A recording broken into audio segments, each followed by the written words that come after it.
Campaign manager Robby Mook, and he is joining me now. Robby, thanks for coming in. Thanks for having me, Kate. So in light of all of this, you want answers. I've been watching you on Twitter. What answers are you looking for?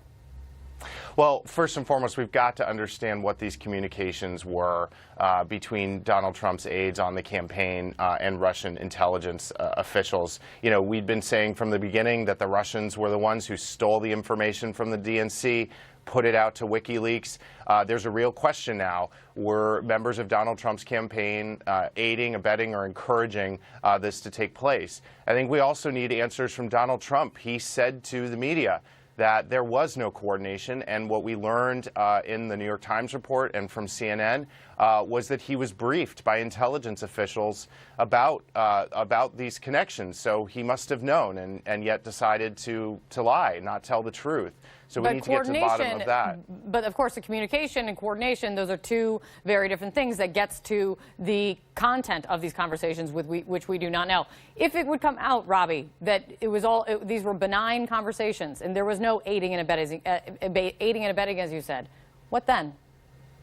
Well, I think that's where we need to know the specifics. I don't want to be hypothetical or about one thing or another. I can tell you it is extremely strange to me that a member of any American presidential campaign would be speaking to Russian intelligence officials. And it's particularly bizarre given the fact that we know that Russian intelligence officials broke into the DNC and handed them to WikiLeaks for the purpose of hurting Hillary Clinton and helping Donald Trump. The parallels to Watergate here are eerie, I have to say. First, that a committee was broken into, and now at every step we're learning more and more, and it's getting closer and closer to the president himself. And the fact that he was not honest with the media when we know that he was briefed on these details, he had to have known that his staff were having these conversations, and he denied that they took place.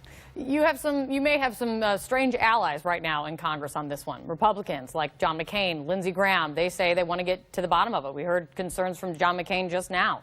Do you trust them to get to the bottom of this? You know, I trust that a lot of members of Congress on both sides of the aisle are patriotic Americans. They do not want foreign actors, particularly a foreign aggressor like Vladimir Putin, disrupting our elections. Because, and I think Marco Rubio said this, in fact, it's the Democrats this time. It's going to be the Republicans at some point. This is not a partisan issue. This is not about Democrats and Republicans. This is about Donald Trump, his campaign, what he knew and when he knew it, and whether they were actually coordinating with the Russians. And I hope people of all parties join together. That's why, you know, I think there should be a 9/11 style commission that is made up of people outside of Congress, outside of the executive branch, experts who can get to the bottom of what happened, because it's also disturbing that the FBI was leaking left and right about Hillary Clinton. They put out a letter 11 days before the election. We now know they knew all of this. They knew that the Russians had hacked the DNC. They knew that members of Trump's campaign were talking to the Russians. They didn't say a word about that. So I think we got to get outside people to come together, have an independent commission, get to the bottom, and most importantly, make sure this never happens again. On that, do you think that the letter from Comey and the lack of any similar letter about Donald Trump is the single reason you guys lost this election?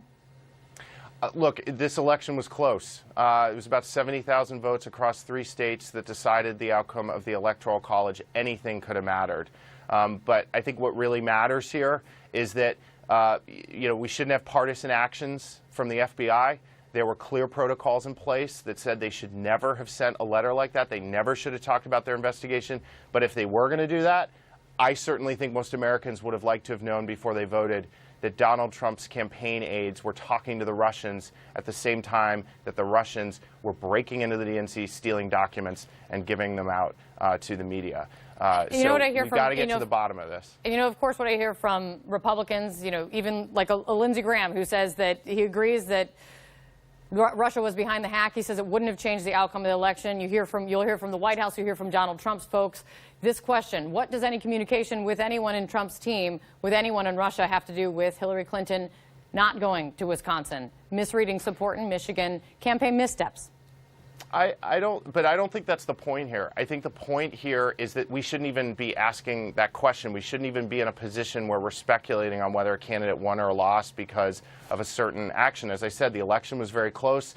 Any number of things could have mattered. I've talked about things that I would have done differently. That doesn't matter now. What matters is that we get to the bottom of what happened. The President of the United States should tell the truth to the American people, and we should put safeguards in place so no foreign aggressor like Vladimir Putin or anyone else can interfere with an election again. And no campaign manager should ever be sitting here months after the election speculating about whether a foreign power is the reason that their candidate lost. Should never happen again.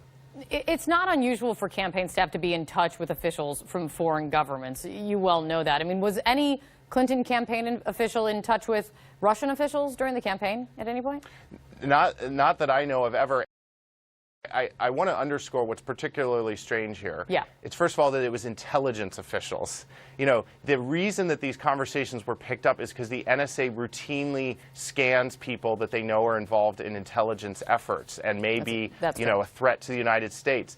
So that's bizarre. And then secondly, the president knew about this, we're now told, and he didn't tell the truth about it. So that's what's special and unique here, and I think we need to keep the focus on that. Robby, on the very point of Russia, Mike Allen had some pretty interesting reporting last month that I wanted to ask you about. This is what Mike Allen wrote in his newsletter. We have heard from numerous anguished people in Clinton land blaming Obama more than Putin, FBI Director Comey, or even Hillary herself for the defeat. I wanted you to respond to that. Are you in that camp? Are you hearing that as well? I'm not in a position to judge. I'm not a national security expert. I wasn't there. I didn't have all the information. I was very glad that President Obama put those sanctions in place against Russia. I would certainly hope that President Trump keeps those in place. We may need to do more. I'm just not in a position to judge. And, President Obama was incredibly supportive and helpful on our campaign, and I'm only grateful for that. Of course. Do you leave open the possibility, Robby, as this is just, there's more to come, we can suspect, with regard to what is known about these contacts with Russia? Do you leave open the possibility that all of these communications were benign? I think anything's possible. That's why we need to get an independent commission set up. Let's get those transcripts out there. I think anything's on the table, but it's just sad that we're even having these conversations or speculating in the way that we are. An interesting turn of events, to say the very least. Robby Mook, thank you so much for coming in, Robby.